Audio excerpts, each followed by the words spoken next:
Hi hello everyone, welcome to our channel. আজকে আমি আপনাদের সাথে একটা সুন্দর মুহূর্ত শেয়ার করতে চলেছি। দিনটি ছিল কোজাগরী লক্ষ্মী পুজোর দিন। সন্ধ্যের টাইমে যখন চাঁদ ওঠে তখন আমরা ছাদে বসেছিলাম, দেখলাম চাঁদরা খুব সুন্দর হয়ে উঠছে। তাই মনে হলো ভিডিওটা একটু আপনাদের সাথে শেয়ার করি।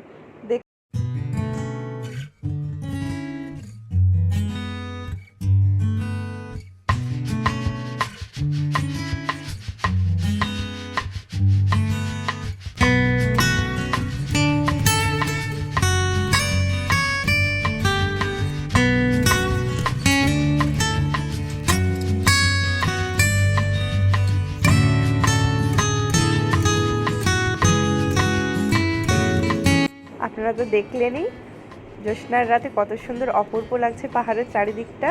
ভিডিওটা কেমন লাগলো অবশ্যই একটা কমেন্ট করে জানাবেন। ভিডিওটা ভালো লাগলে একটা লাইক করবেন। দেখা হবে পরবর্তী কোনো একটা ভিডিওতে। টাটা।